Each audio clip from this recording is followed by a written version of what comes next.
mi gente? Today we're going to talk about the best Mexican beach towns, some ideas on how to decide where you want to try out. So this is in no particular order. I've been to all of these places. I've enjoyed them all. The only one I haven't been back to is Mazatlan, but we'll get to that in a second, right? So no particular order. Number one, Todos Santos. This is a really popular one for my students. There's really nice waves.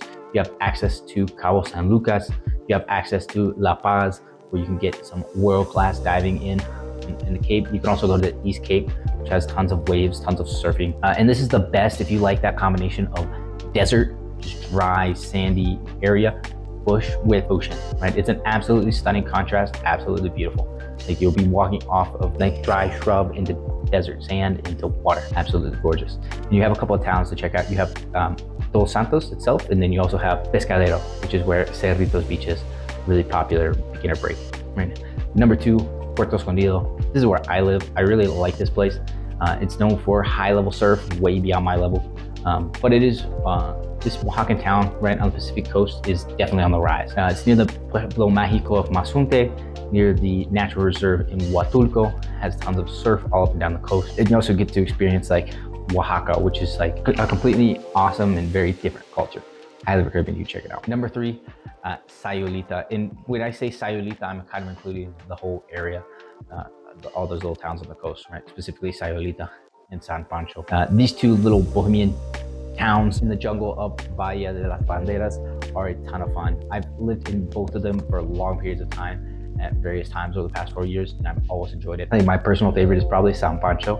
I like the wave a little better. It's a little bit more uncrowded, right? But this is a really good place to surf if you're into longboarding. Sayulita is a really good longboard wave. San Pancho is more of like in the river mouth, so you kind of got to be a little quicker. They've got, Punta Mita, which is like an upscale resort area. They have Venados and Burros, which are two surf spots near Punta de Mita, right? You've got from Rincon de Guayabitos down to Punta Mita, a bunch of little towns you can go up and down the coast and check out. You've got the Cerro del Mono, which is a hike you can go do, right? Abandoned beaches where nobody is at, jungle hikes, right? You can't go wrong here. That, and you're also less than an hour away from the airport in the city of Puerto Vallarta. So if you want to go have a night out on the town, you want to go get some city life, right? You can do that. Versus like Puerto Escondido, you have to go a little bit farther out to get to like that city, right? You gotta go almost 3 hours up the mountains into Oaxaca, right, to get to the city of Oaxaca, right? And number four, and a place I really want to get back to is Mazatlan, right? As long as you don't mind banda, which I really love banda music, I think it's great. This is a place you should check out. This place is known for killer seafood. It's got some pretty decent surf spots and a beautiful malecon with a faro, with a lighthouse that you can go check out, walk around, right? I hope to very soon head back and see Mazatlan again for myself. Also from Mazatlan, you can take the ferry over to Baja Sur. You'll arrive in La Paz, from where you can get to first place I mentioned, Todos Santos. In fact, if you wanted to do like a road trip going from Baja California to be able to hit most of these, you go Baja California, go like Rosarito, Ensenada, a couple other surf spots along the coast, get down to Cerritos, get down to Todos Santos Pescadero, go up to La Paz, go from La Paz to Mazatlan, go down the coast into Nayarit, right, and visit Sayulita and San Pancho.